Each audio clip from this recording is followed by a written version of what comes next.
Good evening and welcome to a special edition of POLOTIKI brought to you by News 24. We are continuing with our rolling coverage of the 54th National Elective Conference of the ANC.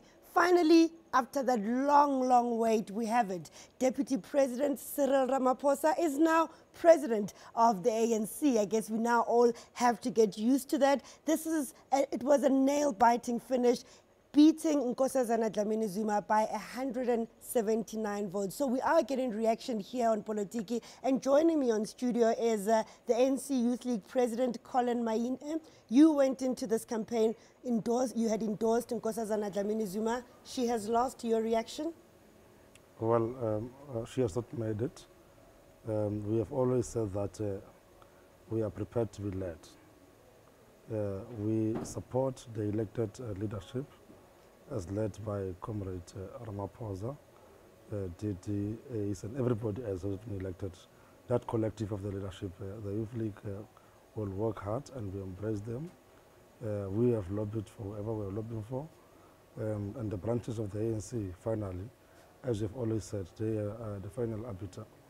And if you look at the outcome, there is no lobbying group, as you want to call them, factions, that can claim to have won Congress. It means to us that the branches of the ANC are in a way giving us an instruction to work together for the sake of the ANC, for the sake of the country, because the ANC, we reaffirm the view that the ANC is a leader of society and therefore the only hope for the people of South Africa. But when we're working in groupings, we will not be able to do service South Africans properly. You were very critical of Ramaphosa. I remember listening to you during one of the campaigns, I think it was in the Val, where you were basically saying his win would be selling the ANC to white monopoly capital. Well, you see now, we were campaigning. When we were campaigning, all of us said a lot of things, including the former deputy president, who is the president of the ANC now. We said a lot of things. What we ought to focus on now is how do we move forward from here to the future and face many battles that needs a united ANC. And we're quite happy that the branches of the ANC has actually said, we stop it with your battles, we stop it with your fight, let's unite. So you have listened to the campaign for unity clearly has emerged. There were wins for your slate, if I can call it that, because that's what it was. You've got Ace Magashule as the Secretary General, you've got Didi Mabuza as the Deputy President, and Jesse Duarte also making it as DSG. How significant are those for you? It's no longer about us, it's about the organization. The ANC must go back to the drawing board because nobody is going to leave this Congress victorious or angry. The ANC is the winner here. So the ANC will have to provide leadership to society. The ANC will have to prepare itself collectively for the 2019 local government elections. I was saying to the Secretary General of the ANC of the Youth League that this outcome actually says we will not have a breakaway party from this Congress because all of us are accommodated sort of in the outcome of the leadership. So the delegates have saved the party from a possible split, as was being predicted? Yes, we thank the branch of the ANC very much. They have also provided leadership to ourselves, who we had very strong feelings about each other. Therefore, as I'm saying, we are willing to be led by President Ramaphosa and the collective.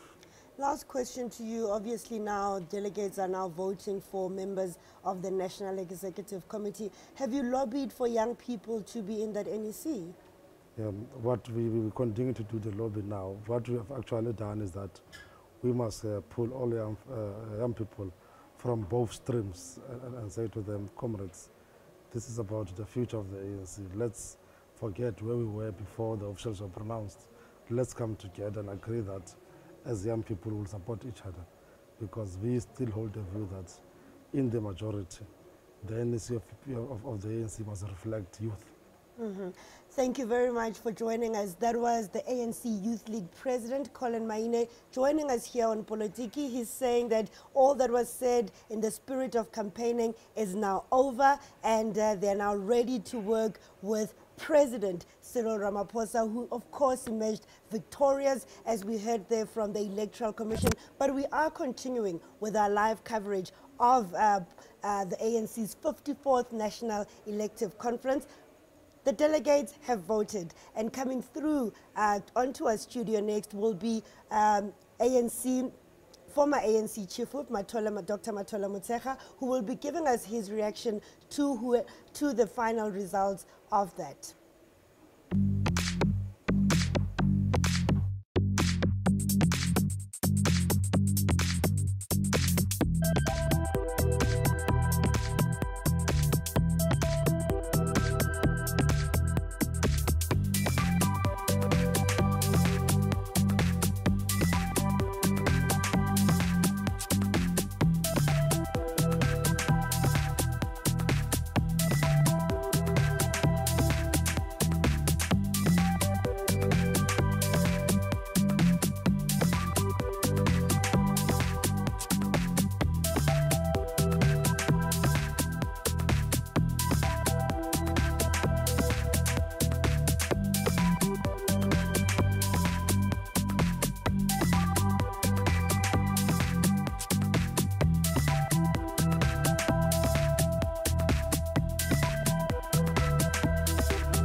Good evening, and as we said, we are continuing with our live coverage of the ANC's 54th National Elective Conference. The delegates have voted. Now the final results are out. We have a new top 6 for the ANC. Just to recap for you, just in case you missed it, it's President Cyril Ramaphosa. The deputy is David Mabuza. The national chairperson is Gwede Mantashe. The secretary general is Ace Magashule. The deputy secretary general is Jesse Duarte. And the treasurer general is Paul Mashatile, who is also the chairperson of the ANC in Gauteng. It was a nail-biting finish. We had Ramaphosa beating Nkosazana Dlamini-Zuma by just 179 votes. Just how close that race was. It was a fiercely contested one. Both sides went in it to win it. And at the end, it was Deputy President Cyril Ramaphosa who won it. At the end also, 3 positions for the 2 slates. We had, of course, Ace Magashule, we had David Mabuza, and also Jesse Duarte appearing on Nkosazana Dlamini-Zuma's slate. The one thing we can say is that President Jacob Zuma is no longer the president of the ANC, with Cyril Ramaphosa replacing him. We will be giving you reaction from the newsmakers, the people that were behind the campaigns, that actually led this campaign that was on for not even months, we must say for years, because when President Jacob Zuma started the campaign and started talking about a woman president, we already knew the race for the 54th National Elective Conference was on. Joining us now on studio, we are with Dr. Mathola Motshekga. Good evening and thank you for joining us on Polotiki. Good evening to you, Mathazi, and to the listeners. You should be celebrating. You were supporting now President Cyril Ramaphosa in this campaign.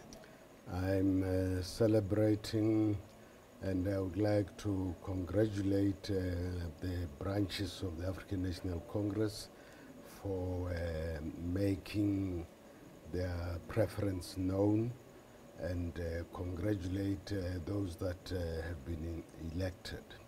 And your reaction to the entire leadership? I mean, it's not what you went in expecting. At the end, it was a mixed combination from the 2 slates. I never thought of slates. I thought of an opportunity for the branches of the ANC to make their preferences known. And now that they've made their preferences known, I, as a Democrat, respect the preferences of the branches of the African National Congress. What does this start? I mean, we came to this conference, one of the big issues was unifying the ANC. Do you think the election outcome begins that journey? I think that there was a contestation, and you know, all the challenges that people thought would confront the conference were dealt with fairly, which means that the playing field was leveled, and therefore I'm particularly happy that no one can say that they've been prejudiced by the process. So I respect the outcome of the elections. Of course, there was always that risk that even if you went through with the election, the outcome might be disputed. At this moment, there don't seem to be any indication. Are you expecting anything from that side? I don't expect anything, because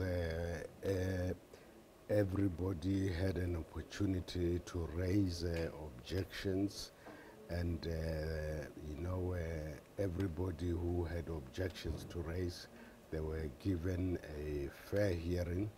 And as a member of the outgone National Executive Committee, I'm satisfied that there's no one who entitled to be heard who was not heard.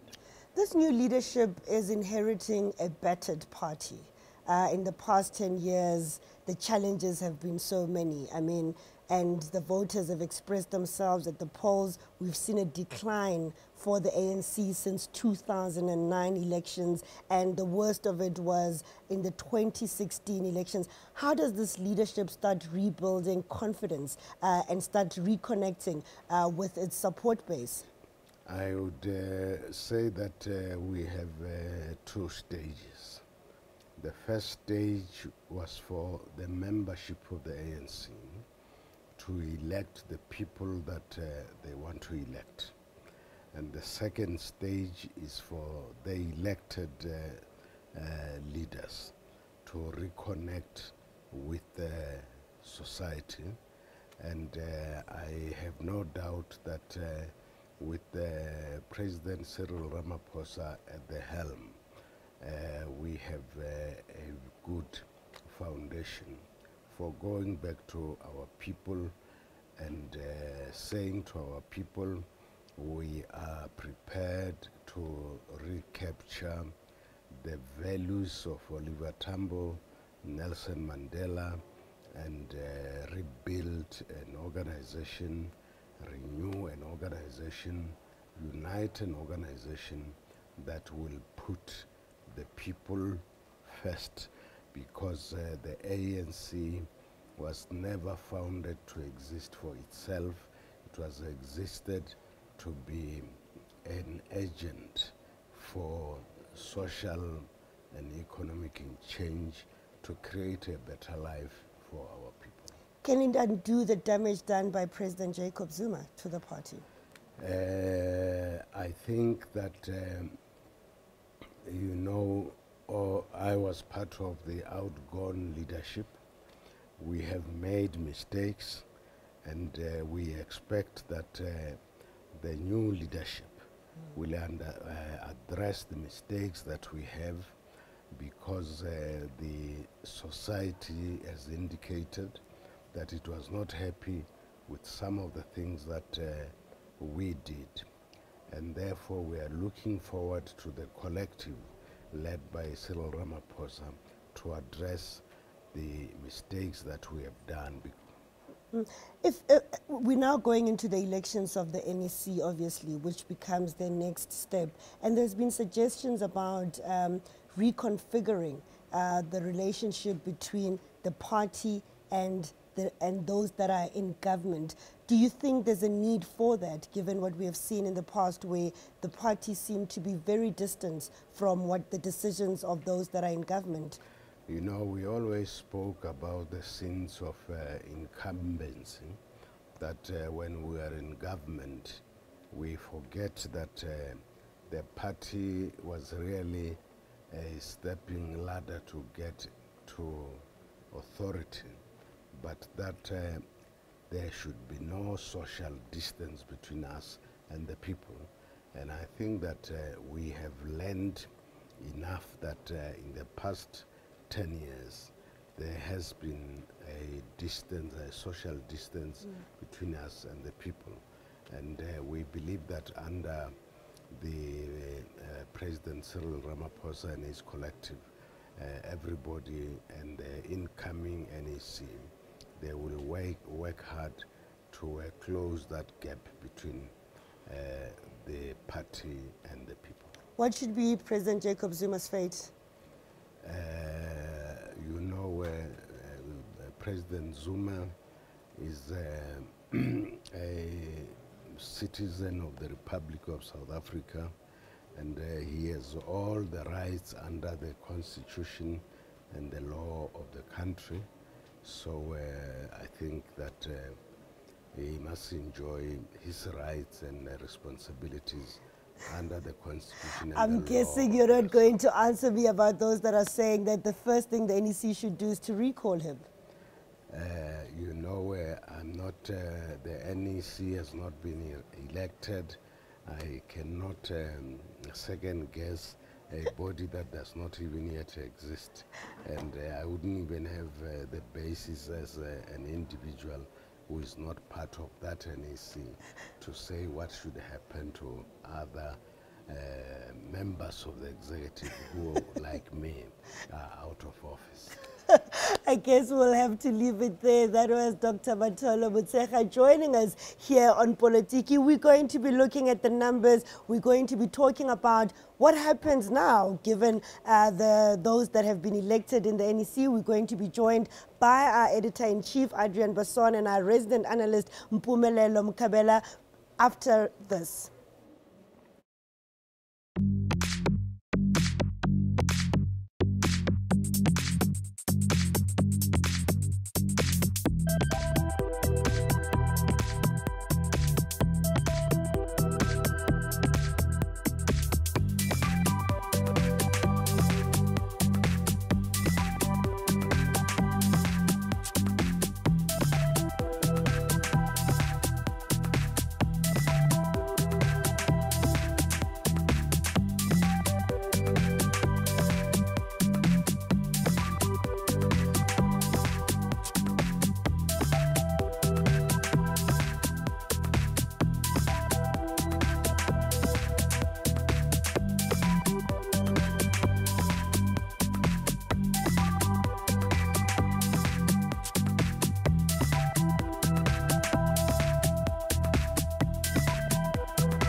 Good evening. We are continuing with our coverage of the ANC has now voted. I guess we can call it that because we do have a new president, is Cyril Ramaphosa. Of course, the people that are joining me now on Polotiki have called it, and I'm sure they're all very relieved. It's Adrian Basson, editor-in-chief of News 24, and our resident analyst, Pumelelo Mkabela. Adrian, you called it. Ramaphosa had it, but 179 votes separated him to Nkosazana Dlamini Zuma. Let's say we always knew this was going to be close. That's why we were all really scared. It was too close to call. I mean, if you look at the position like Secretary General, Ace Magashule once sends him Kuno with 24 votes. 24 votes. And if you take into consideration that there's about 100 delegates who didn't vote, you know, that could have changed things. But yes, I think ultimately the will of the branches succeeded with the presidency. I think the role of Mpumalanga was absolutely instrumental in getting Ramaphosa elected. And yeah, he's the new president of the ANC tonight. Mpumi, initial reactions to it? Well, what was interesting for me, I mean, in addition to what Adrian says, is the role of KwaZulu-Natal.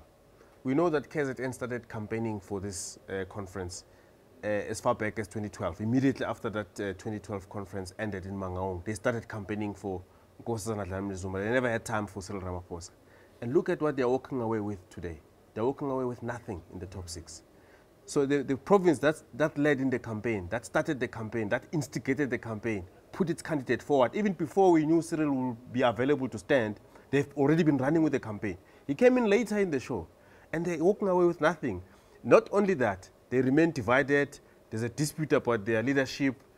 For me, the people who emerge here with the most bloodied nose is really KwaZulu-Natal. We're going to be talking a little bit more about that, but let's just go back to that moment. I mean, we waited and waited and waited. I mean, you could see the reactions on Twitter. People were begging for anything from inside there when Baleka Mbete got on stage, and we were told that by 5 o'clock we would have the Electoral Commission and the Election Agency announcing the results. But it was a long wait. Let's go back to that moment and see it again.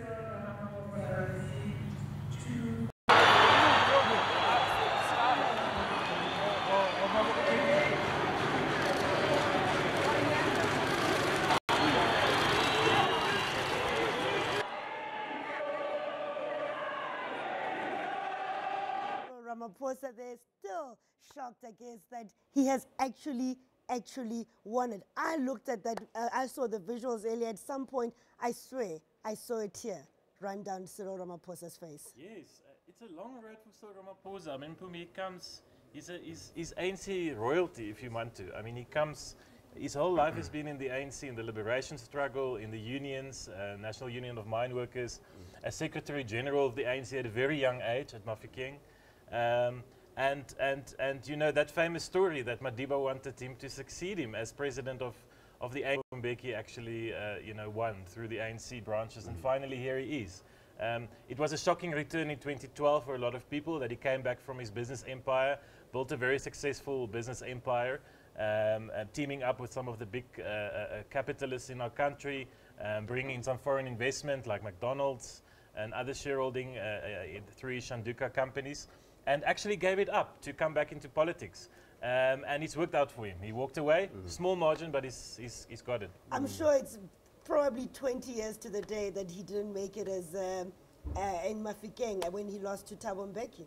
Yeah, well, it's a very important victory for him, especially if you look at his history and the history of the ANC in terms of leadership. I mean, the people that have led the ANC post 94, even before 94, with Oliver Tambo, it was mostly in exile. Some of the leaders were imprisoned, they were into Robben Island. So you had this dominant, the big figures of the ANC were either in exile or on Robben Island. Then there was another strand of leadership that emerged from the UDF in the early 80s, late 80s. And that's where Ramaphosa comes in, because he was not on Robben Island and was not in exile, but he had been detained several times by the police security forces for his political activities. So for the first time, you are having post-94 somebody who's not a so-called Robben Islander and is not an exile either, and is coming from the tradition of activism of the 80s in South Africa. Those are the people who kept the struggle alive. When other leaders were jailed, they couldn't speak, others were in exile, they couldn't do anything. And then they launched these civil society groups to keep the struggle alive. The people who participated in Release Mandela campaigns and those type of people. Some of them were the Indian Congress movement and those type of people. So he emerges from that crop of leadership. And I think from that point of view, that's a historic significance of this emergence of his in this conference. Let's talk about the rest of the top 6 and what it means for Cyril Ramaphosa. There are people on that list that he probably did not want, and I can say for one of them that he did not want. We saw him going up to the checking the figures by the election agency. General and Cyril Ramaphosa as president. It's clear Ramaphosa elected. So I still think there was some deal of sorts. Maybe the tenderpreneur from Mpumalanga, a big opponent of Nkosazana Dlamini Zuma, who cost him a big tender in Home Affairs, and also not a fan of the Guptas. We know that he was unclear. But there definitely was discussions between the Ramaphosa camp and Mpumalanga, because he wouldn't have won with those votes if he didn't get a substantial chunk. And that comes a long time. There's probably some negotiations. Ramaphosa had to give Mabuza something. What that will be, we'll only see in the next few months. Is it cabinet positions? Is it something else? But I think, you know, he thinks probably Ramaphosa tonight that he can handle. Clearly shocked on stage when Magashule won, albeit only with 24 votes. Magashule has been the longest serving ANC national chairperson of his province, but he's deeply implicated in state capture, you know, and that is a massive issue for Ramaphosa and the new ANC leader family and President Jacob Zuma and his son. When your SG, your Secretary General that effectively runs Luthuli House, is himself deeply implicated. Let's remember for a minute that money from the Free State government was funneled to pay for the Gupta wedding at Sun City. Let's remind ourselves that 2 of Ace Magashule's sons works for the Guptas this day. You know, it's not going to be easy for Ramaphosa to just clean house, having someone like Ace Magashule there who must run the election campaign for the ANC in a few months' time. Explain the power dynamics, Mpumi. Obviously, the Secretary General is the face of the party. He's seen as the engine of the party. Where would the power lie for in terms of this top 6 now? Look, they will have to sit down and actually discuss how they want to operate. I mean, some things are not necessarily cast in stone. For example, we remember that during Thabo Mbeki's time, he formulated the position of the head of policy. Actually, at some point, was the spokesperson of the party. Yeah, yeah. So you had to have a senior member of the NEC who becomes the spokesperson, head of the presidency. At some point, Smart was called head of the presidency. That's how Mbeki wanted things to be run.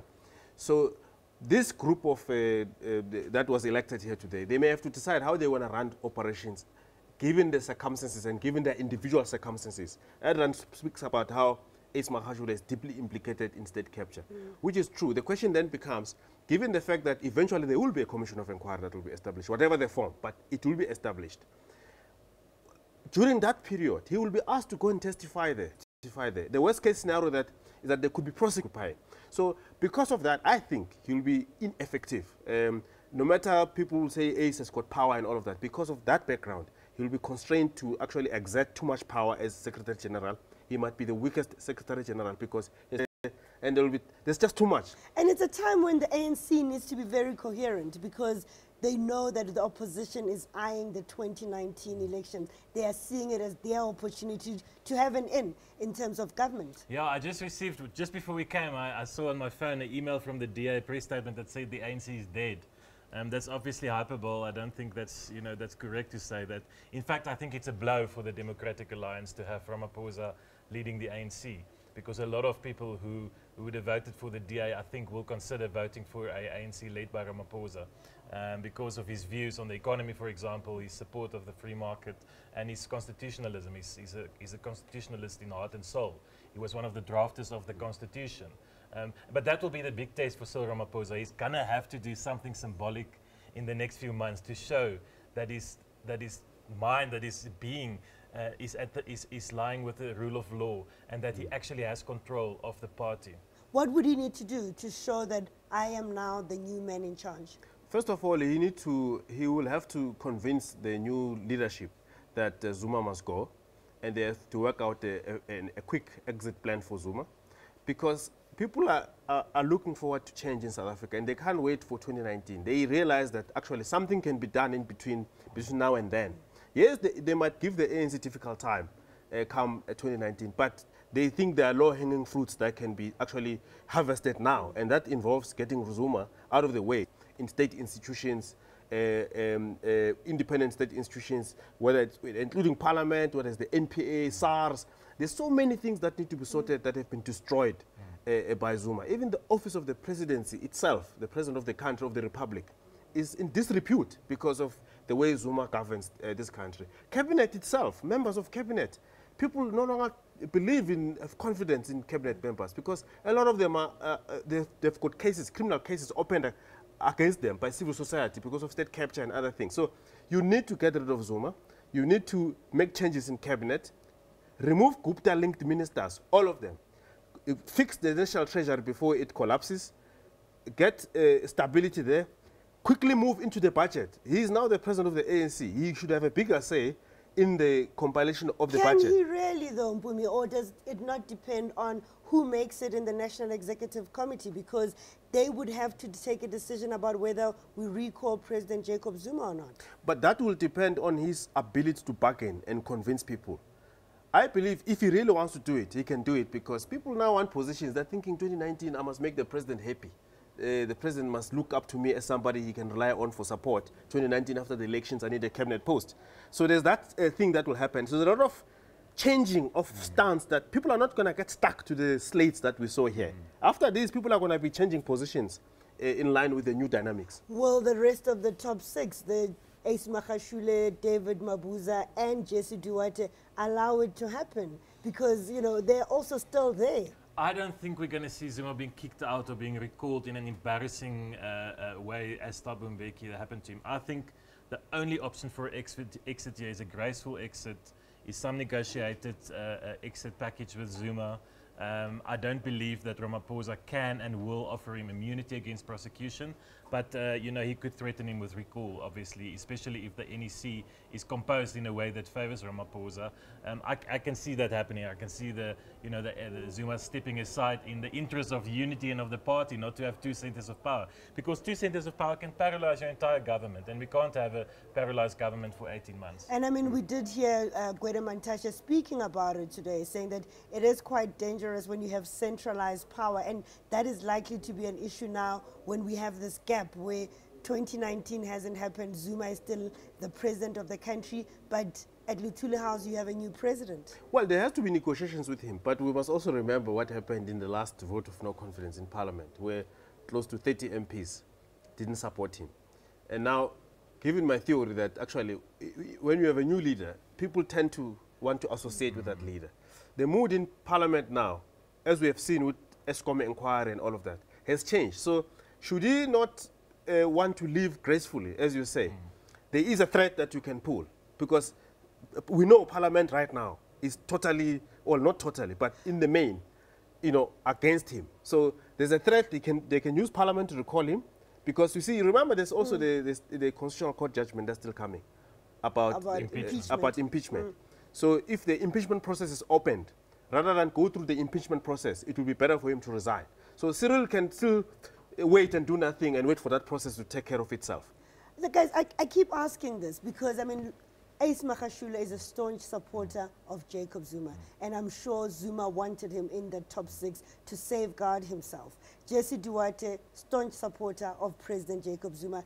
Didi Mabuza has supported Jacob Zuma all of these years and continued to defend him until the bitter end. I mean, are you saying that we could see a change in the fact that, you know, people that have supported Jacob Zuma would be willing to turn, even though there is still that power base within the top six? Look, they have to be realistic. You know, they are not the president of the ANC. So Ramaphosa is the president of the ANC. Gwede Mantashe is there. He's the chairman of the ANC. He's going to play a very strong role. I can see him playing almost the role of his SG, even though he's chairman. He will be there in the office every day, probably make sure he's in every meeting. And Paul Mashatile, the newbie in the lot as well, who campaigned very hard for Ramaphosa, comes from Gauteng. So it's a split ANC in that sense. But you know, Mkhatsi, I think, and this is where Ramaphosa is going to have to be clever. He's going to have to watch his back and make sure he makes clever deals. Watching your back. I mean, that's not how you want to enter your presidency. I kind of feel like, you know, he's been sold as, even when he was deputy president, in the beginning there, you know, he was really not counted as a power force within that organization. Yet, in fact, that actually was the source of his power, the lying low element. And it's clear that actually, even though he was condemned, why do you associate yourself with Zuma Slate in Mangaung? This person is corrupt and all of that. He lied low, pretended as if he's not interested in anything. Just like Zuma himself, how he got to deputize Mbeki. He never showed aspirations. He lied low. When the moment came, he rose. Same story. Cyril was invited. He's a nice guy. We don't think he's interested in this thing. We can get Nkosazana Zuma imposed on top of him in 2017. It didn't happen. The guy lied low. At the right moment, he emerged. So, and also to answer your question about the issue of people getting stuck in positions and not wanting to change because of the contest, it's not going to happen. I mean, you remember that people like Supra, before Polokwane, they were staunch Mbeki. Yeah, supported. Very staunch Mbeki person. What happened now? You can't even compare. And you look at the people that when Thabo Mbeki was kicked out, they were so loyal to him that you would have expected him to resign and leave government. People like Trevor Manuel. But what happened? He became minister under Zuma for a while, actually. So people are very calculating about their own selfish interest. Sometimes principle gets parked for a while, and then you wait for the moment when you can raise it as a main issue. At the moment, sometimes you go expediency first. I think, Mkhatsi, just to add to that, I think the two biggest things that Ramaphosa has to do now, even before he starts to think about that, is firstly, if Zuma is recalled, who becomes president? That was going to be my next question. Yeah. Because is it him himself? As I understand constitutionally, he's not limited from only then serving this. This doesn't count as a term if he finishes Zuma's term. Or will they bring in a kind of a caretaker president, like we saw in Kgalema Motlanthe previously, someone like Baleka Mbete maybe, who came up and supported him previously a few nights ago. That's the first question. And the second one is there's an election in 18 months in this country. And the ANC did very poorly in the last election we had in 2016. In fact, if you look at their national score, they scored 53%. Obviously, we know that a lot of ANC voters didn't go out because of matters like Nkandla and the state capture issue that was very much in the public eye, believing the ANC is not dealing with corruption. He's going to have to somehow get the ANC to win the election before he can even think about becoming president of South Africa. I mean, the possibility exists technically that Cyril Ramaphosa will never be the president of South Africa if the ANC doesn't win the election in 2019. So he's got a year to sort out all these things. You guys, I mean, let's go back. I mean, the delegates now are beginning with voting for the NEC. Isn't that an important battle that he also has to win, Bumi?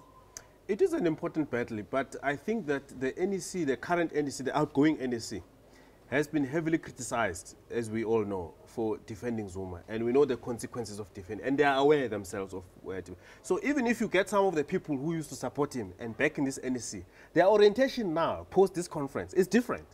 So people start thinking differently. They're preparing for 2019 election. They're thinking, okay, what should we do now? What is more likely to give us votes? You know, should we recall this man now? Is there a chance that we can have a cope? They will think about that. If we fire Zuma now, will there be a cope? Or should we just give him grace on the basis that he's got too many things to answer? The ANC Youth League president, Colin Maina, who was with us a few minutes earlier, was saying that this has averted a split. The mix in terms of the two slates emerging in the top six. No, I think the risk was always, the biggest risk was always for a split, a Ramaphosa split, if Nkosazana Dlamini Zuma would have emerged. So I think that has been averted. The fact that Ramaphosa won, then obviously with people like Didi Mabuza and Ace Magashule by his side, has probably prevented a split. The question is how much room is he going to have to maneuver? It sounds it's going to be what is very someone like Pravin uncomfortable, Gordhan yeah. thinking tonight? You know, can he work with these guys? You know, what kind of room does Ramaphosa really have to fire the finance minister, to save treasury, as you said, to fix SARS in the next few months? Because that's what he's going to have to do. We saw the markets reacting. I think the rand strengthened by about 4%. Is that a good sign? It's a good sign because we know that in the last few weeks or so, the petrol price just shot up. And one of the reasons why it increased was, well, first of all, because the crude oil was up, but also more importantly, the rand was weaker. So a stronger rand, it's actually good in a sense that you're going to have a cheaper fuel. So Ramaphosa, in a way, has delivered cheaper fuel. You will see those. So we can celebrate. Yeah, you will see the petrol price dropping in the next few weeks or so, because the economists are going to calculate that we're making an over recovery because the rand is stronger, and I think it will remain stronger for a period until such time that statements are made where perhaps the market start gauging where he goes from a policy point of view. They are happy with him as a person. They know what he stands for, but he still has to open his mouth and say, actually, I do stand for what you think I'm standing for. We need to hear from him. But let's see what South Africans are saying. Obviously, this is an election that the country was looking forward to. But so we went around the country to try and get reaction to the news that Cyril Ramaphosa is the new president of the ANC.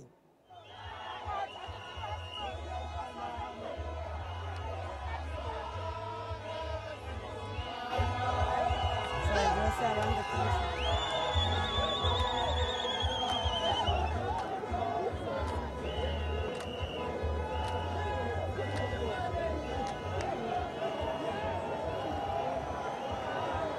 Happy, and we can't explain ourselves. Ha!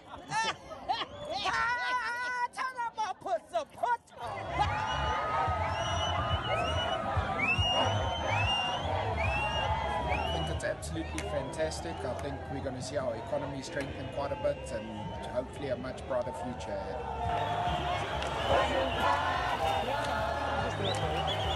I think we're actually moving in the right direction. Hopefully we can settle the economy a bit and bring some better hope to the future of South Africa.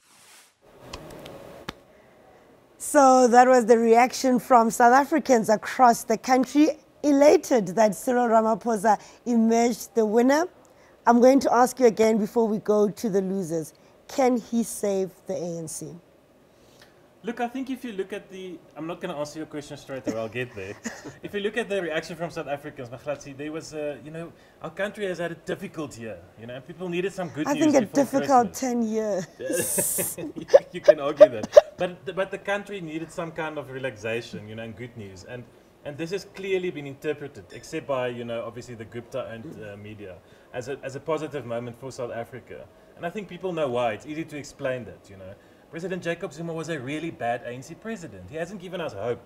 In fact, his tenure will be remembered for plunder, for the decimation of state institutions, for the weakening of not only treasury, but the entire criminal justice system. And I think this has given South Africans hope, albeit maybe naively, albeit it's not going to happen overnight, but at least some hope for a better future. So I understand that. Can Cyril Ramaphosa fix the ANC? He can. I have no doubt in his capabilities. Will he be allowed to is a different question. He's going to have to make deals. I almost said with devils. He's going to have to give a bit before he can take. And the question is, what will that be? In the case of Mabuza, it will probably be some kind of positions to Mpumalanga aligned politicians. But what does he give Ace Magashule, And what does he give him? Or does he try and make him, as Mpumi has argued, a weak SG?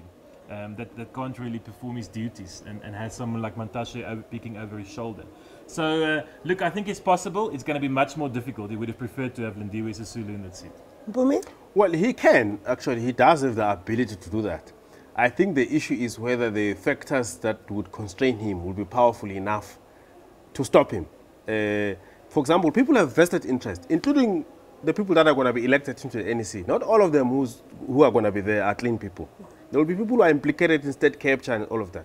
He has to tread very carefully. So he has two options. He can go the political route. The political route is like deal making and stuff like that. But you don't emerge clean in those deals. You emerge dead to yourself because you have covered up someone's mess. So and the opposition obviously is watching. Exactly, the mess sticks with you. So the last thing that Cyril would want is a situation where he gets taken to court by the DA for having acted irrationally because he did something that protected his friend. So he needs to move away from those politics. So he can do will dealing, or he can just be clinical, be cold and clinical, leave the legal institutions to take care of those kind of people. In that way, he can actually cause a lot of enemies in the ANC. Be good for the ANC in the long run, but in the short term, it will cause a lot of enemies. So he needs to find a middle ground. Do deals where it's possible to do deals, but also be seen to be prosecuting people that are, that are really, in the wrong, and allow the NPA to do its job. Don't interfere. Fortunate enough, in his case, he has no vested interest. He's not under prosecution by the NPA. So he's got no interest in interference. So he can actually allow these institutions to work, and he can just give political guidance and stuff like that. But there shouldn't be any doubt that there will be a backlash to his election. From, for example, ANN7, the Gupta-owned TV station, and the likes of Colneas and the people who write the WMC media, there will be a massive backlash again, saying that monopoly capital has won, portraying him as the savior of white monopoly capital, and he's going to have to balance those things because there's obviously real concern about the behavior of capital in South Africa. We know that he's close to very rich white business people, and he's going to have to show also, his hand. He's come up with this New Deal idea to save the economy. He's going to have to unpack it. He's going to have to explain to South Africans what he means by that, and specifically how it will benefit poor black people.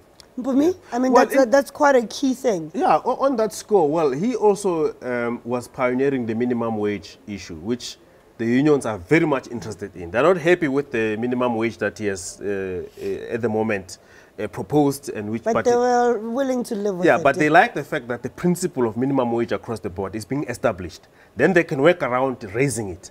So from that point of view, he's a skilled negotiator, and because he's got a good ear for established so-called white monopoly capital. And he also has a good ear from trade unions, having been a trade union. I'm sure he can try and bring both sides. And his campaign was about, we need to talk. We need to get business and labor to talk. We need to get government in the mix. We need to get civil society in the mix. So in the end, he can try and make everybody happy. But, politics of making everybody happy is never a good idea. I want us to move to the losers. I mean, it was quite devastating for Nkosazana Dlamini-Zuma. It was a historic moment. You had a woman for the first time contesting the ANC presidency, but at the end she lost. Where to from here? I was extremely disappointed by her campaign, Matlatsi. From when she returned from Ethiopia as chairperson of the A Commission, I never saw that Nkosazana Dlamini-Zuma that we remembered as the Minister of Health and Foreign Affairs specifically. She also had a good stint at Home Affairs. But I saw someone who was singing from a hymn sheet that looked very familiar.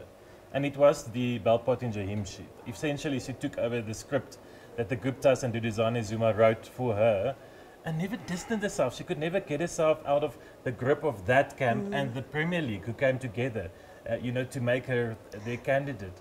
And I was quite disappointed by that, the fact that she's a woman was neither here nor there in the end. You had someone like Lindiwe Sisulu opposing her. She never united the women in the ANC around her. The ANC Women's League, to a large extent, was also captured by this narrative of Belpottinger. So I think, in hindsight, she could have done better. She should have done much better to disassociate her from those influences. I don't know if it would have made a big influence in the end, and I don't know what's happening to her. I think the irony of all of this is that the backers that everybody criticized who supported her campaign are now in the top 6 and she's not. Well, it was a huge political miscalculation on her part, and I think part of it is based on her not having learned from history or having miscalculated how history works. You see in Polokwane, for example, she was on the Thabo Mbeki camp, and that camp was opposed to the Zuma camp. The Zuma camp won. All their people won, and then she was on the losing side. So she might have thought, okay, for me to make it next time, I need to align with those people. And then indeed she aligned with them. But then she made another blunder that she actually didn't read from history. She should have also learned from Mandela that Mandela preferred Cyril, but Mandela didn't get his way. Yeah. He should also have learned from Thabo that Thabo didn't prefer his deputy, he preferred somebody else, himself or even Nkosazana herself. Yes, yeah. And that didn't win. And today we know the trend is continuing. JZ preferred her, we know that, despite her denial here. We know that he endorsed her publicly. What happens? She doesn't get it. So I think politicians sometimes have to read from their own history, what happens in their own dynamics in their own party. But we have to be disappointed, though, that, again, the ANC is dominated by men. The only position held by a woman is, again, the Deputy Secretary General, and it's Jessie Duarte who retains her position. The same woman who's been in the top 6. Yes, it is disappointing, and you know, even on the Ramaphosa slide, I mean, Ramaphosa, let's be honest, he messed up the deputy position. You know, he was first flirting with Willem Keys. There were even some meetings, I'm told, you know, to have Mkhize as his deputy. Then he suddenly realized, oh goodness, I have to have a woman. And then he came up with Lindiwe Sisulu. Okay, she was going to be his woman deputy candidate, mainly because she's a woman. And then at some stage, Sisulu had a fallout with Gwede Mantashe, who's his close ally. And with him. and had to get rid of her. Then that bizarre event, was it in Mpumalanga or Limpopo, where, you know, from the public platform, Ramaphosa somewhere announced that Naledi Pandor is now his candidate for deputy president. Had absolutely no impact, messed it up, and that's why he has Didi Mabuza today. But yes, it's a pity, it's sorry, it's bad for the ANC not to have women. I don't know how they're going to fix it. I don't think it's going to be through the ANC Women's League, to be honest. Well, the women must also think long term. I mean, they can't blame the men.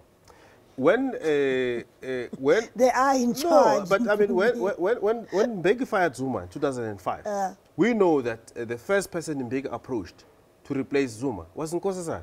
She declined on the basis of family issues. Although we are told in this campaign we must not raise family issues. But she is the one that first raised family issues and declined the position. And then Mbeki put her again in his slate. And she was clearly going to be the president had that slate won. Yeah. What did the women do? They followed slate. The women themselves, the Women's League, campaigned against her. So now coming here, the Women's League again are divided. So we needed women who could think long term to say, guys, let's plant one of our own, either as a Secretary General or or treasurer or something higher up, calculating that in the next round, we will be convincing enough to elevate this person to next. Now you have a top 6 that doesn't have any women.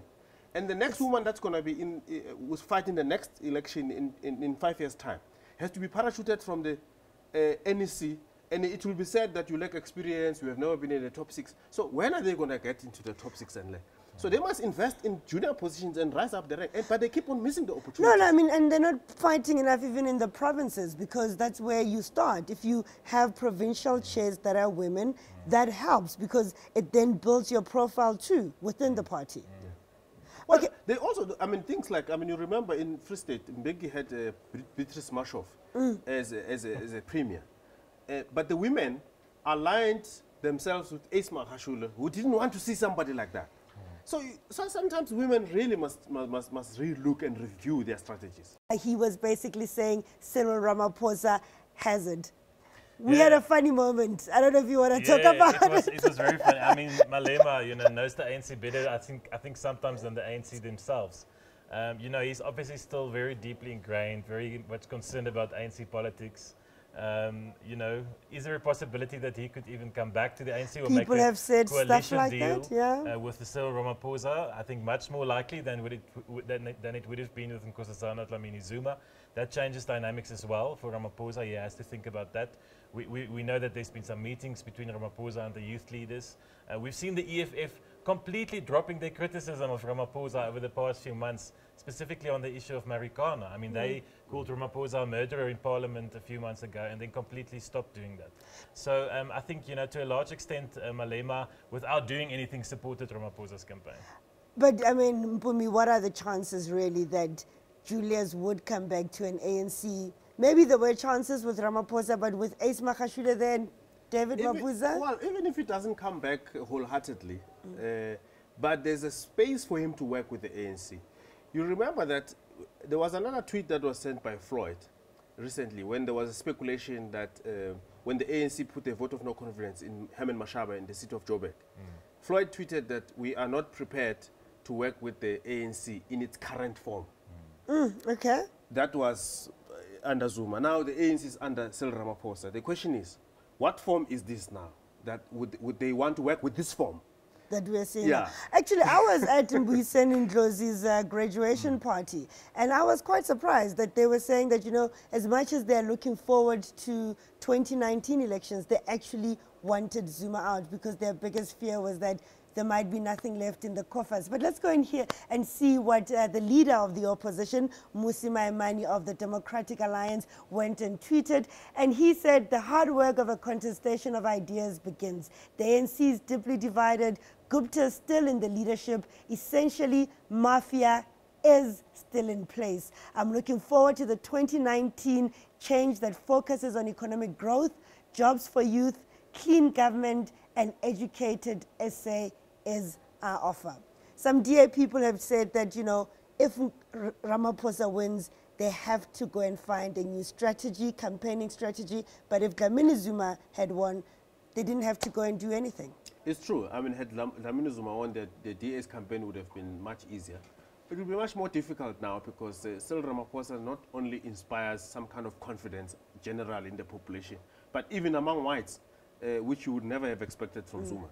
So from that point of view, the DA's constituency itself, at the heart of the DA's constituency, have confidence in Ramaphosa, including those that will continue to vote the DA.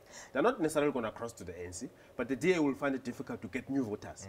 And the ANC was, I mean, the DA, if it was gaining black voters, it was the black middle class. And Cyril Ramaphosa is likely to appeal to the black middle class. I mean, that era of, what was Zuma's word to the black middle class? The clever blacks, you know, is over. He's a clever black himself.